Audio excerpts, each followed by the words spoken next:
Og man kan altså ikke bare tilsidesætte landets love, landets regler. Så får du et samfund, hvor man sådan efter for godt befinde siger, jamen så må man godt køre over for rødt. Så må man godt slå den person ned. Okay. Jeg anede ikke, det var så langt vi var nået siden 2001, hvor vi begyndte at gå den anden vej. Så passer Danmark for vores overskud. Er vi virkelig så ensporet anlagt? I 90'erne gjorde vi ting, man kunne se op til. Gav en hånd til flygtning fra Bosnien. Men nu er tiden blevet en anden. De rige er blevet rigere, og vi skal i hvert fald ikke have nogen ind i landet.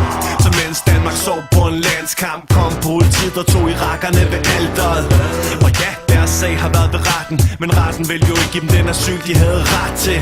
Man skulle tro, man skulle være temmelig stiv for at sætte jura velfærd over menneskeliv. Men det er os, der har lagt planen. Regeringen sidder der kun fordi vi har valgt den. Hvad så Danmark? Jeg håber du er stolt af den regering, du har valgt ind. Ud i verden, ser de det vi er gang i, så jeg er ikke alene, når jeg spørger. Hvad så Danmark? Jeg håber du er stolt af den regering, du har valgt ind. Ud i verden, ser de det vi er gang i, så jeg er ikke alene, når jeg spørger. Lister vi hænder, så åbner vi døren. Så vælter vi indskiller forældre fra børn. Finder pebersprayen frem under trøjen. Tæver demonstrant svinene og siger på tv, at de fulde af løgn. Ja, det tror jeg faktisk. Og det er jo sjovt, for det var målet med sangen. Det var succeskriteriet, ikke? Hvis vi kunne ændre bare en mening, så havde vi gjort det godt. For det er svært. Det er svært at påvirke mennesker, der ikke tror på at lukke andre mennesker ind i deres land. Ligesom. Ja. Det er svært at påvirke dem til at synes, at der måske er nogle mennesker i verden, der har brug for det. Og at vi faktisk har penge nok til en gang imellem at sørge for nogle mennesker, som ikke kan sørge for sig selv. Mm. Og jeg kan faktisk huske, da videoen ramte YouTube, så kan jeg huske, jeg fik en masse beskeder, men jeg fik en besked især fra en gut, som var sådan, for det første synes jeg, at han rapper noget lort, men han synes rapper, det var bare idioti, og hvad fanden lavede vi? Og så synes han, derudover så var han sådan det han kaldte sig en typisk Dansk Folkeparti-vælger, som ikke stemte Dansk Folkeparti på grund af deres velfærdspolitik og deres socialpolitik, men fordi at han ikke brød sig om, at der kom for mange udlændinge ind i landet. Og det er jo sjovt, fordi altså, i øvrigt har det der med, hvor mange udlændinge vi lukker ind, ikke så meget at gøre med, hvor mange flygtninge vi lukker ind. Der er stor forskel på flygtninge og indvandrere. Og det så virkede det bare som om, at han var meget fastlåst i hele den ideologi, men han skrev faktisk, at han synes, at han havde set vores sang, og han synes, det var meget overbevisende, og at det havde fået ham til at tænke en ekstra gang. Og det var jeg meget stolt af. Jeg var også rigtig glad for, at der var mange, som havde det samme synspunkt, eller et lignende synspunkt, og mit eget, som godt kunne lide det. Men jeg var rigtig glad for, at der var nogen, som tilhørte en helt anden lejr, som faktisk ligesom tog initiativ til selv at skrive til os, eller til mig, at han synes, at vi har fået ham til at tænke en ekstra gang. Det var så jeg tror, vi har en. Det rager jeg en skid skrid. Det er på tid, vi får at vide, det er ikke så fedt at lide. Vi har et valg, vi gør, hvad vi gør, de har intet. De er broke, de er krig, hvorfor ikke hjælpe? Skænk dem et liv, giv dem et hjem og ikke nægte. Vi leger med menneskelige, det er ikke noget med... Nej, det synes jeg ikke. Og det er derfor, at det var nødvendigt med en politisk løsning, og ikke med en løsning som det, man kan kalde en midlertidig løsning, som det kirkeasyl tilbød.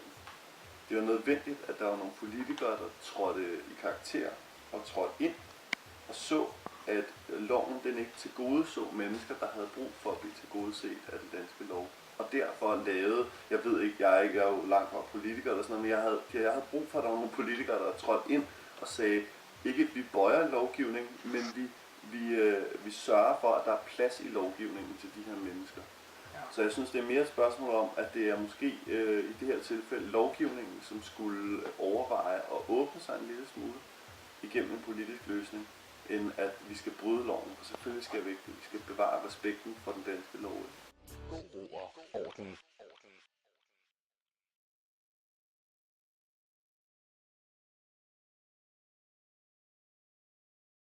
Ja, det tror jeg. Og jeg brugte det også selv. I den video, som de fleste kender til Hvad så Danmark, som er den uofficielle video, der faktisk ved et uheld blev lækket til internettet. Den er ikke blevet uploadet på min YouTube-profil eller noget som helst. Den indeholdt en masse klip fra medierne. Ja. Og der var nogle scener, som var stærke, som indeholdt, altså det man kunne kalde, det lignede i hvert fald ud fra den video, hvis man så den isoleret set, at der var tale om politivold. Og at, og det gør Tommy i hans vers på sangen også klart, at det er hans standpunkt, at politiet de ikke handlede rigtigt, da de udførte rømningen af kirken. Og der brugte vi også mediernes kraft, eller hvad skal man sige, til at få vores synspunkt ud til en bredere befolkning. Altså jeg tror, der er flere, der har set vores video, fordi vi har haft de ting.